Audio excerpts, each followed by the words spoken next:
Unemployment rate, really, really low, record lows. These are national stats.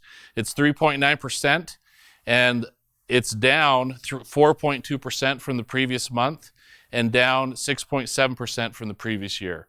So employment is strong, and unemployment just continues to be really low. That's a huge factor to how well the economy is based on our unemployment rate. I believe the governor of Idaho even said, I think we're below 2% in Idaho. Yeah, we're like crazy low numbers. So, and what's the biggest thing that every company has a hard time finding right now? Employees. Employees, and that's a sign of just record unemployment. There aren't many people out there.